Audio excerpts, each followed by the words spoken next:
All right. Hey, everyone. This is David Brown, and I'm here on the LycoBirds website. Let's do some bird ID quizzes. So this first one was taken in July in north central Pennsylvania over a residential area. And it's a raptor, which is my specialty, right? So the first thing I'm seeing is the shape of this raptor. It doesn't have a super long tail. It's more of a buteo shape. So I'm thinking buteos. Another thing to look for is, does it have dark patagial bars, which this one does, and it is fairly heavily marked as well. And it also has what appears to be a belly band. So it's clean on the upper breast, but then it has a belly band. And no dark trailing edge to the wing, no red tail. So this is a juvenile red-tailed hawk. Looks like a very fresh one as well. Moving on to the next bird. This was taken in May in north central Pennsylvania, and the habitat was brush and trees. So this appears to be a warbler, and it's a warbler that has a very apt name. This is a black and white warbler. And if we saw this in the field, the behavior and the way it moves around, they kind of walk around on branches and on tree trunks, pretty distinctive compared to a lot of other warbler species. See the answer, black and white warbler. And for some of these, there's even videos that we've made that describe the identification. So be sure to check out our videos on YouTube for identification if you need help with any of the field marks. Next one. This was taken in April in north central Pennsylvania in a creek. All right, so this is not my specialty. It's a shorebird. So there's a couple things we see. First of all, we can see the legs, and they're a bright yellow color. And this appears to me to be a yellowlegs, but we have two different species, right? We have greater yellowlegs and lesser yellowlegs. This one, to me, looks like it has a fairly long bill. You know, if you were to turn this bill around, it would really stick out the back of the head pretty far. And the other thing I see is it's pretty barred on the side, going all the way back, fairly heavily marked. So if I'm right, I think this is probably a greater yellowlegs. Okay. Let's move on to the next one. Here's a bird from May in north central Pennsylvania along a wooded edge. Okay, so this, to me, first of all, we're in May, so this is migration time. So we're not just thinking species that nest in the local area, we're thinking species that migrate through as well. This looks like a flycatcher, and there's a couple things I'm seeing. First of all, it's very yellow underneath, fairly thick bill. Also, it looks like maybe some orange or brownish coloration throughout the tail and a little bit here. So to me, I believe this is a great crested flycatcher. Okay, moving on to the next one.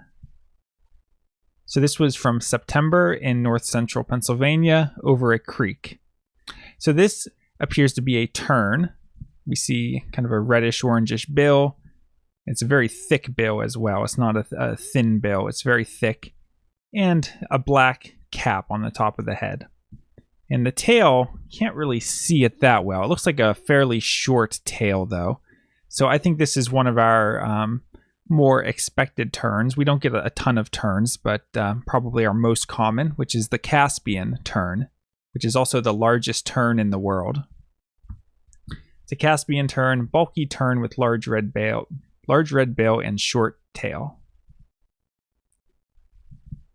Next one. This was from July in north central Pennsylvania in brush and trees. So this is a species. It's important that it says brush because this is a warbler species, especially when we go around in the summer. We tend to find them more in those kind of brushy, early growth areas. And looking at the photo, we can see some yellow here on top of the head. I think that's an important field mark from this angle. Otherwise, it's just very plain underneath.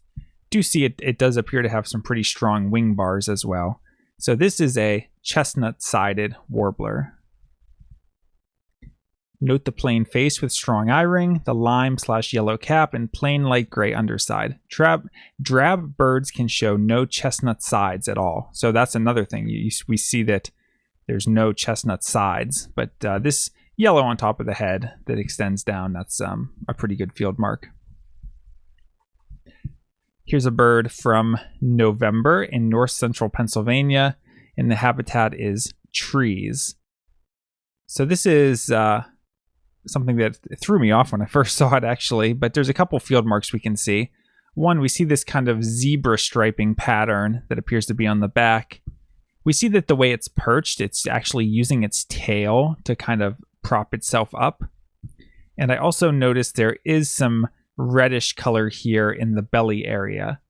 So I think this is a red-bellied woodpecker. It's just kind of a funny angle that makes it a little bit more difficult. And here's an alternate angle that shows more of the field marks with the orange on the head. Next one was taken in October in north central PA in brushy habitat. Maybe even some wetland or swampy habitat. So this is a sparrow, and we see that it's really got a lot of rich, kind of dark red, brownish tones to it here on the head as well as on the wings and onto the tail. Some very thin or fine streaking on the breast, but nothing totally significant. But I believe that this is a swamp sparrow.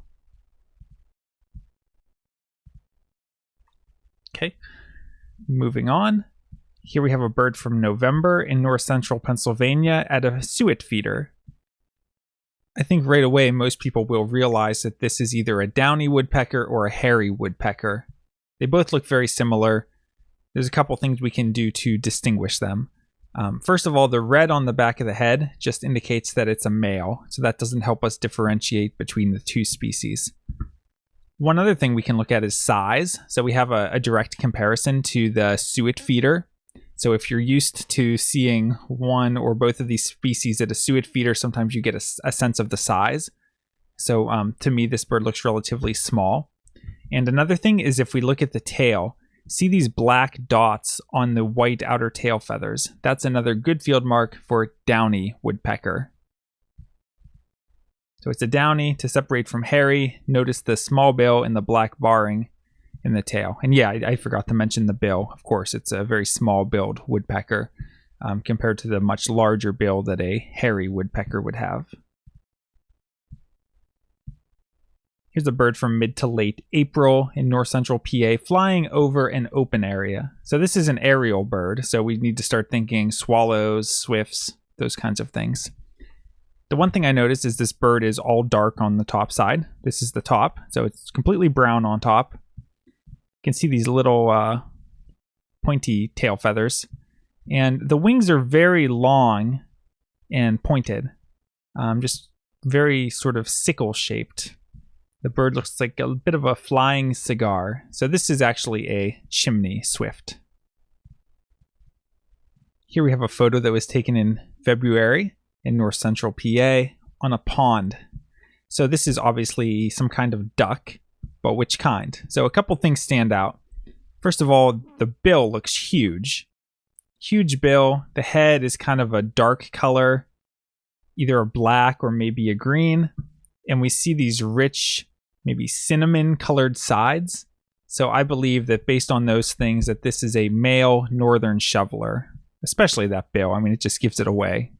It's so honkin' huge. Northern shoveler, notice the really large bill, dark head, and rufous sides. See, exactly what I said. Here we have a bird from May in north central Pennsylvania in a park. And we see that this bird, probably the most distinctive thing is the head, right? It's pretty plain overall underneath, just kind of a nice gray color. But then it has this head where it's got this pattern of black and white stripes.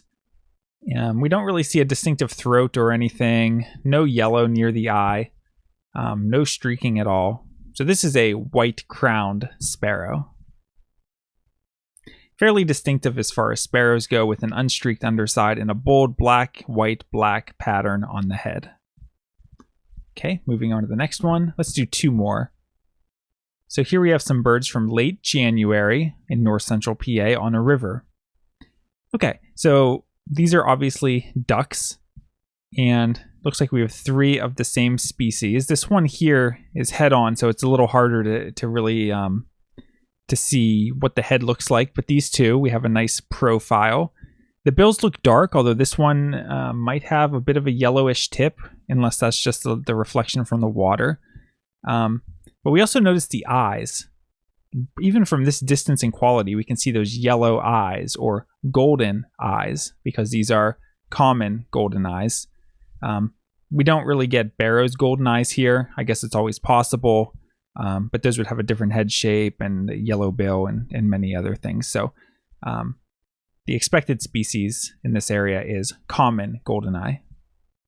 Note the gray bodies and fairly distinctive shaped brown heads with pale eyes.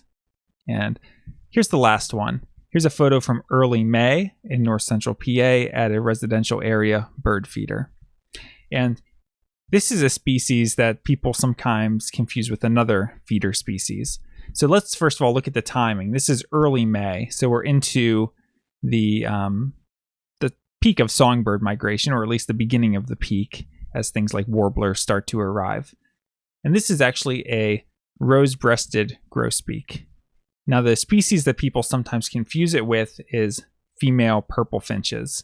And they kind of look similar in some ways as far as kind of this white pattern on the head. It's more distinctive and it's more bold on the grosbeak. But you'll see that on purple finches as well, and kind of the shape of the bill. They both have thick bills. They both have some streaking underneath, although it's on the grosbeak, it's more of these like little dots, I guess. On a purple finch, it's just a thicker streaking overall. But anyway, just keep that in mind that time of year, that especially you're coming out of winter, you're used to seeing all the purple finches. But this is a rose-breasted grosbeak.